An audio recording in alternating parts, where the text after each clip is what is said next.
Avec d'abord notre enquête sur le business des réparateurs de téléphones portables. Nous verrons si leurs services sont efficaces.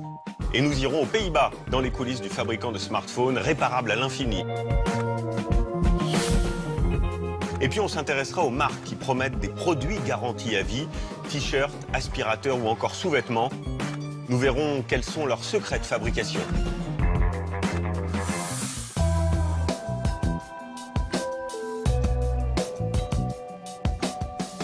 Un chiffre pour commencer. Savez-vous que chaque jour dans le monde, 2 millions de téléphones portables partent à la poubelle? 2 millions. Et bien face à cet immense gâchis, et par souci d'économie aussi pour les consommateurs, de jeunes entrepreneurs proposent désormais de réparer vos smartphones à moindre coût. Vous allez voir que c'est devenu un énorme business. Il existe même désormais des kits de réparation pour changer soi-même batterie ou écran de téléphone portable. Alors que valent ces nouveaux services qui inquiètent les grandes marques? Et est-ce vraiment moins cher? Réponse avec l'enquête d'Elisa Jadot. En temps normal, Julien travaille dans le chocolat. Mais ce soir, il a décidé de s'improviser réparateur de smartphone. Il vient de recevoir ce kit d'outils pour tenter de sauver son appareil qui refuse de s'allumer depuis quelques jours. Et là, je pense que c'est la petite batterie. Là, voilà. Ça, j'en ai aucune idée. Et ça, par contre, je pense que c'est tout le matériel pour réaliser l'opération. Vous avez jamais fait ça? Non. Non. Mais j'ai demandé conseil, on m'a dit que c'était faisable, donc on va essayer. Hein. Ce kit, Julien l'a commandé sur Internet. De plus en plus de sites en vendent, permettant au client de faire les réparations lui-même, à un prix défiant toute concurrence. Julien n'y connaît rien, mais le site propose un guide pratique, un tutoriel. Je vais suivre à la lettre ce que me dit le tuto et on devrait y arriver. Bon, ben on va attaquer l'ouverture, non? On est sur le cas parfait du mec qui est pas trop manuel, donc du coup, si j'y arrive, tout le monde peut y arriver. Pour faire des économies, un quart des Français tentent de réparer eux-mêmes leur smartphone. Ok. Donc d'après le tuto, il faut utiliser ça après. Julien a payé 15 € pour sa nouvelle batterie. Auprès du fabricant, cela lui aurait coûté 79 €. C'est bon, j'ai. Il espère qu'en la changeant, son téléphone va se rallumer.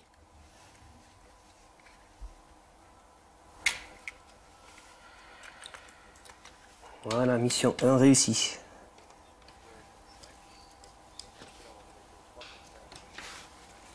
C'est pas très rassurant.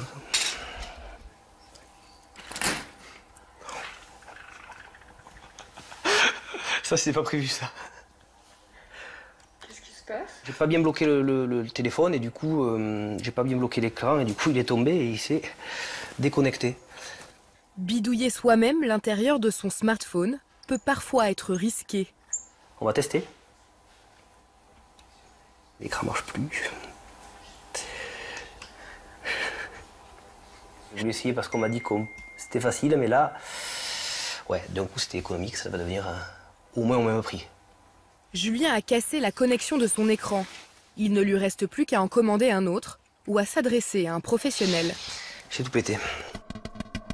C'est notre nouveau réflexe. Essayer de réparer son téléphone plutôt que s'en débarrasser et en racheter un neuf.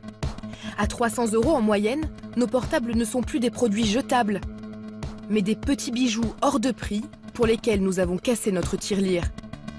La plupart d'entre nous aimeraient donc bien les renouveler moins souvent. Alors comment faire durer son smartphone plus de 2 ans? Est-ce toujours possible? Et à qui s'adresser pour le sauver quand il est cassé ou en panne?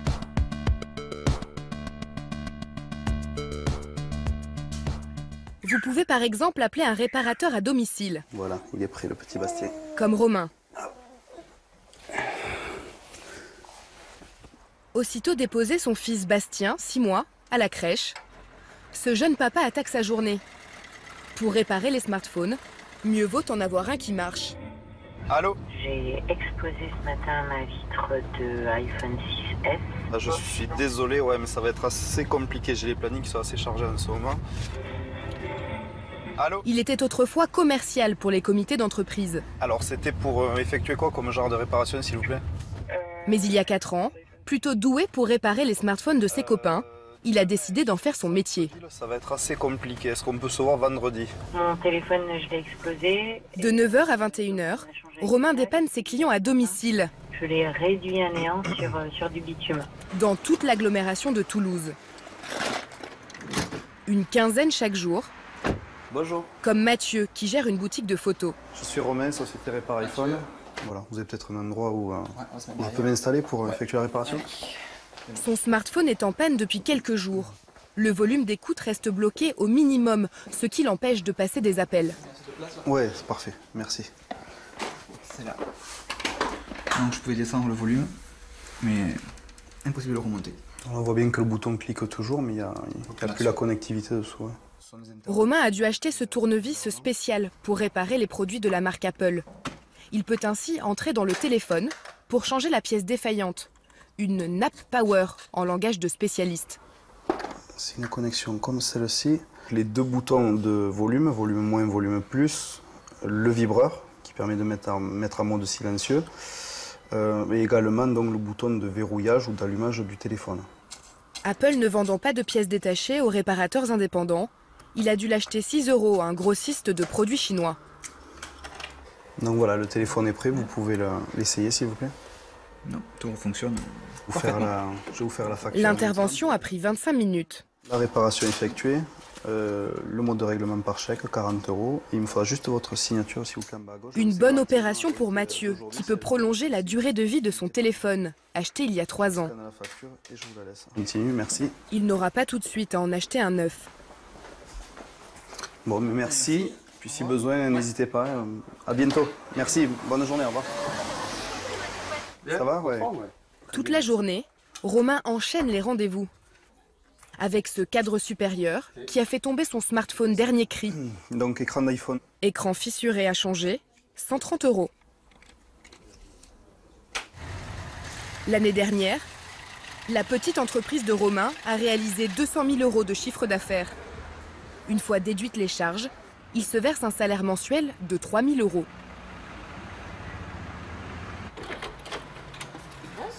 Bonsoir. Romain, société Répar iPhone. Chez Laurence, Romain n'est pas venu pour rien. Alors, 3 téléphones à réparer. Exactement. Batterie écran, écran. Et que écran. Ok. Après seulement 2 ans d'utilisation, le smartphone de Laurence a perdu toute son autonomie. La batterie ne tient pas plus d'1 heure. Pour moi, pour nous, c'était tout à fait logique de le faire réparer. Ça coûte beaucoup plus cher d'acheter un nouveau téléphone plutôt que de changer la batterie. Économie pour Laurence, 500 €, le prix d'un nouveau smartphone équivalent. Romain change sa batterie pour seulement 40 €. Rigide et qui est complètement libre. Parfait, quelle efficacité. Allez, je vous laisse. Merci encore. Merci à vous. Et puis, à bientôt. En France, ils sont plusieurs centaines à s'être lancés dans ce nouveau service à domicile. Dépasser les petites boutiques de téléphonie qui autrefois nous vendaient les forfaits mobiles avec engagement. Des techniciens sans formation, des réparations souvent sans garantie, c'était un peu la jungle.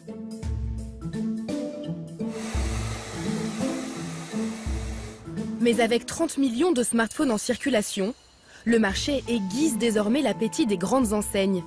Boulanger, Darty ou la Fnac, qui ouvrent des stands dans leurs magasins et forment des centaines de techniciens pour s'imposer.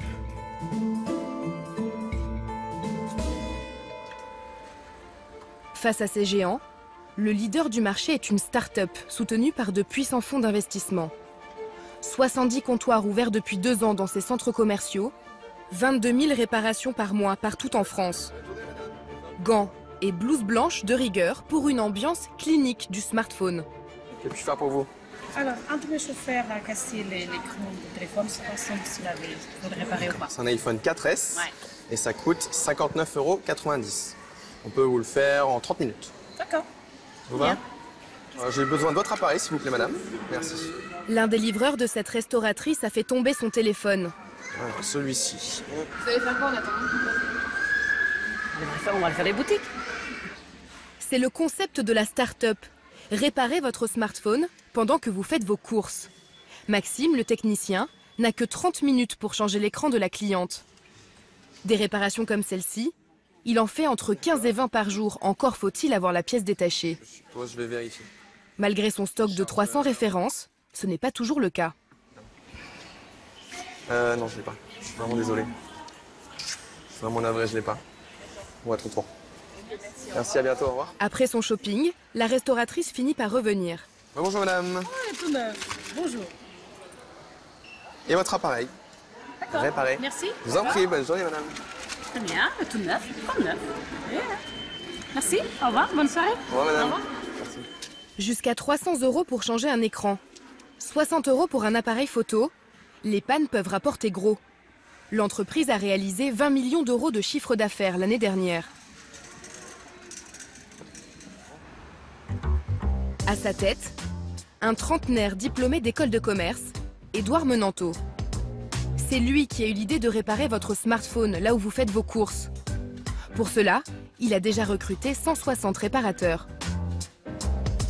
Laurence, bonjour, ça va? Au siège, les pannes les plus graves, qui n'ont pas pu être réglées dans les centres commerciaux, sont prises en charge par une vingtaine de techniciens, équipés des toutes dernières technologies, comme ce testeur d'écran LCD.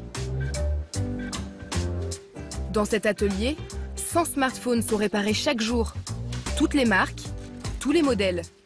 Le jeune patron a même investi 100 000 € dans une chambre stérile.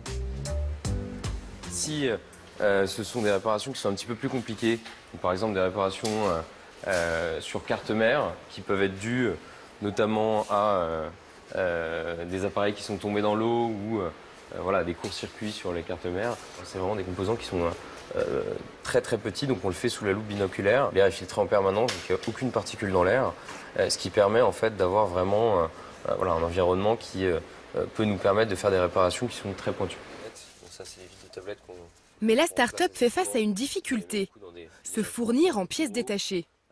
Certains constructeurs comme Samsung ou Nokia acceptent de lui vendre celles d'origine. Mais problème pour Édouard, Apple refuse de le faire hors de son propre réseau SAV et de ses réparateurs agréés. Un constructeur est censé fournir les pièces détachées pour pouvoir permettre à l'utilisateur de réparer son appareil. Aujourd'hui, voilà, il y en a qui choisissent de brider un petit peu leur circuit SAV et de conserver leurs pièces pour faire passer leurs clients uniquement par leur circuit SAV et pas par d'autres circuits tierces externes à leur circuit SAV. Mais c'est légal de ne pas fournir ces pièces détachées d'origine? Alors c'est compliqué, ça c'est compliqué. Compliqué? Peut-être pas. Voilà ce que dit la récente loi contre l'obsolescence programmée. Le fabricant fournit obligatoirement aux réparateurs agréés ou non les pièces détachées indispensables à l'utilisation des biens vendus. Apple le fait-il? Selon les réparateurs que nous avons rencontrés, la marque ne jouerait pas le jeu. Alors pour réparer ses smartphones, Édouard doit se fournir en pièces détachées qui ne sont pas d'origine. Donc là par exemple on a des colis qu'on a reçus ce matin qui viennent directement de Shenzhen en Chine. Donc là par exemple ça va être des petites pièces, donc on peut trouver, voilà par exemple là c'est des nappes avec l'appareil photo d'un iPhone 6 Plus. Apple semble donc vouloir réparer lui-même ses produits en panne. Mais est-ce vraiment le cas?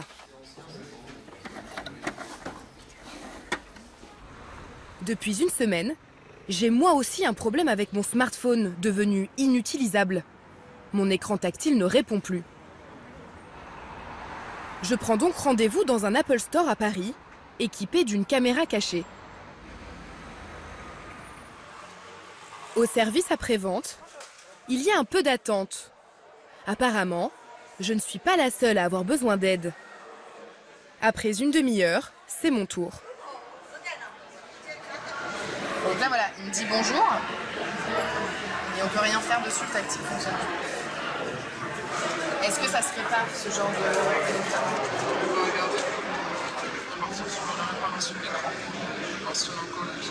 de... La conseillère demande à son collègue. Non, c'est un remplacement complet du téléphone. Pourtant, ce téléphone était encore commercialisé il y a seulement 3 ans. Ça veut dire qu'on ne fait pas de réparation sur l'écran sur ce modèle. Pourquoi? Parce que ça se fait pas. Pourquoi ça se fait pas? Parce que sur ce modèle, c'est les premiers. Remplacer un écran sur un modèle ne part pas. C'est-à-dire qu'il n'était pas fait à l'époque pour être remplacé. Chez Apple, on ne fait pas de réparation d'écran. C'est-à-dire que lorsqu'on a un écran qui ne fonctionne pas, on propose automatiquement un remplacement du téléphone. Seule option pour moi, payer 150 € pour acheter un téléphone du même modèle. C'est à vous à faire le choix ou pas. Si vous trouvez que c'est trop cher, c'est à vous de refuser ou d'accepter. Je repars donc avec mon smartphone toujours en panne.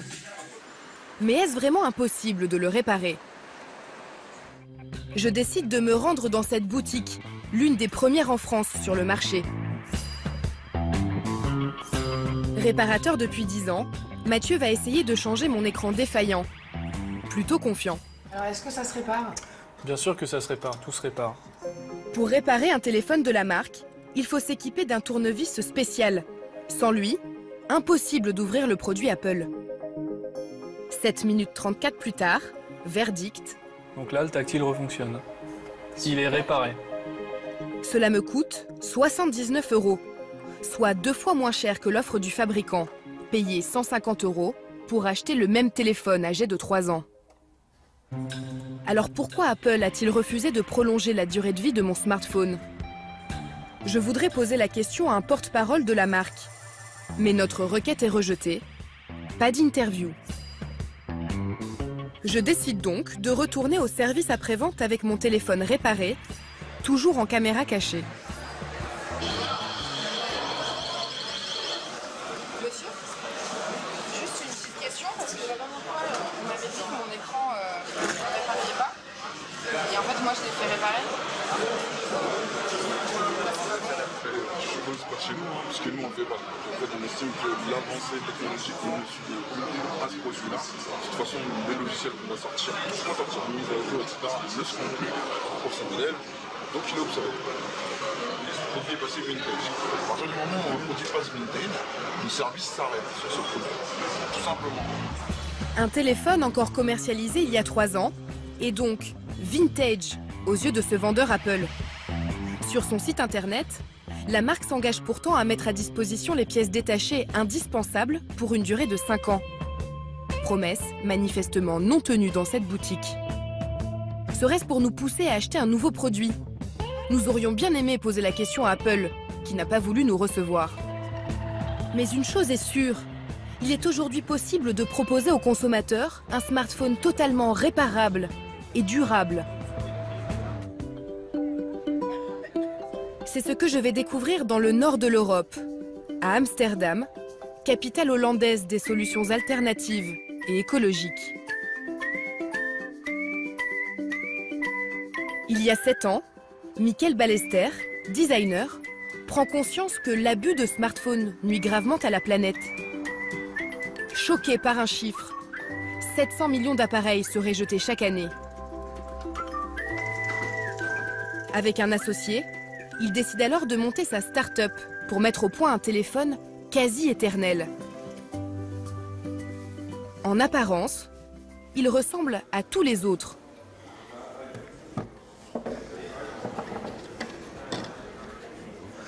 De l'extérieur, c'est un appareil qui fonctionne comme tous les autres.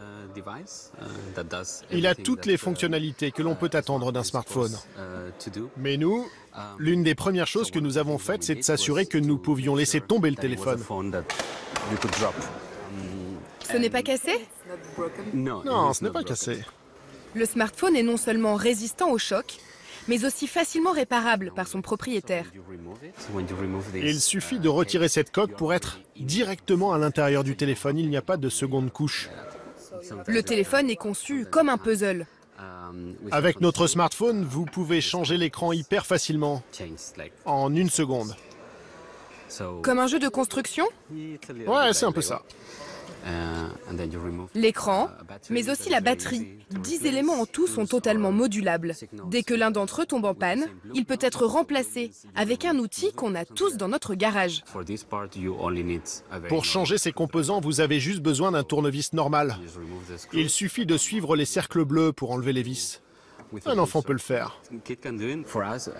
Encore une fois, le plus important pour nous lorsque nous vendons un téléphone, c'est qu'il reste le plus longtemps possible dans la main du client et qu'il n'ait pas besoin de le changer au bout de 2 ans. Ce téléphone, durable et réparable, coûte tout de même 529 € à l'achat. Mais après, le client peut commander les pièces à des prix abordables. 34 € la caméra, 20 € la batterie et seulement 1,29 € pour un nouveau micro. La stratégie ici n'est pas de lancer un nouveau modèle chaque année, mais plutôt de garder le même appareil pendant au moins 5 ans, tout en restant à la page. En ce moment, nous travaillons par exemple sur une caméra plus performante. Nous réfléchissons aussi à un nouveau design pour notre coque. Les autres constructeurs ne font pas comme nous. Ils se moquent d'avoir un appareil obsolète au bout de 3 ans. Ils veulent juste faire du bénéfice. Pour Mickaël, il y a pourtant urgence à produire moins de smartphones. Surexploitation des ressources, comme le tungstène pour nos vibreurs ou le cobalt pour nos batteries. Conflits armés et travail des enfants en Afrique. Renouveler son portable tous les 18 mois en moyenne a des conséquences lourdes pour la planète, même si la plupart d'entre nous ferment les yeux. Tout le monde a un rôle à jouer. Nous, en tant qu'organisation, mais aussi les consommateurs en faisant les bons choix. En 3 ans, 200 000 appareils ont été vendus par la jeune start-up. Un chiffre encore dérisoire devant le 1,5 milliard de smartphones achetés chaque année dans le monde.